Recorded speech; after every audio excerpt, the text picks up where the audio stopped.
Valley's endangered ocelot may have a fighting chance in the future. Right now, there are fewer than 100 left in the valley. There are some organizations, though, putting together their resources to study the possibility of expanding the cat's habitat. Here's Channel 5's Kristen Von Pricey. Here at the Salvados Ranch in Willacy County, you don't see a person for miles. This land is huge, but it's still not enough to support the native ocelot. The population in the United States, all here in the valley, numbers less than 100. The organizations involved in this effort say they need more pristine land like this to complete their goals. The land here at Salvados Ranch is native, unlike what you'll see in much of the valley. It's full of oaks and mesquites. The grass is grazed by cattle, but not too many to keep the land from being strained. The tumble-leaping thorn scrub marks sharp borders along the grass, a pointy warning to keep humans out. And the dominating, mile-long sand dunes cover whatever was left underneath.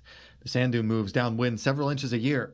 From this vantage point, Dr. Ashley Reeves looks out at the areas where she's found and studied local ocelots over the past 2 years. All around us is ocelot habitat. Dr. Reeves' job is to find and temporarily trap the ocelots. The elusive cat seen roaming at times, but only on rare game camera clips like these that have been recovered in recent years.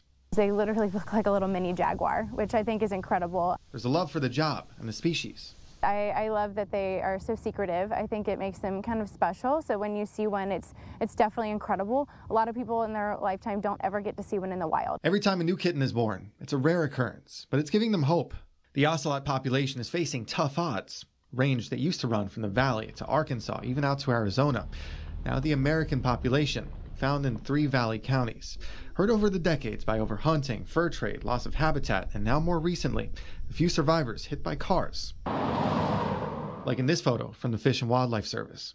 Considering the population is less than 100, it's a massive loss to us. So even one male getting hit, that is one male that could have sourced multiple different females and created multiple kittens.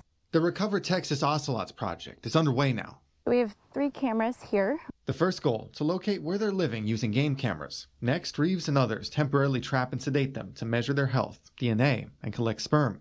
An ocelot would walk along this path and be able to visually see the bird in the back of its own separate cage in the box, and then would run after it, and then the panel would shut.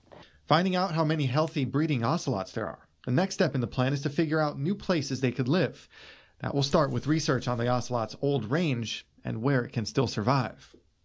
This thick thorny brush is exactly the kind of habitat that the ocelot likes. It's hard to get into. There's not that much of it left in the valley. The idea is that if they're going to move the ocelots to other parts of Texas, they need to find land like this. The population at risk now. They say by working together, 7 conservation organizations part of this group that were working towards a similar goal could make a difference before it's too late, before something like a hurricane or more habitat loss affects them. With this group effort, everyone brings something very special to the table, which we could not do this with just one organization. An effort starting now to figure out what to do to ensure the American ocelot's survival. One of the goals of this project is to remove the ocelot from the endangered species list. In order to do that, they're going to need to have 200 individuals living in the United States for more than 10 years. Currently, again, that population is fewer than 100. These researchers have some work cut out for them. Von Pricey, Channel 5 News.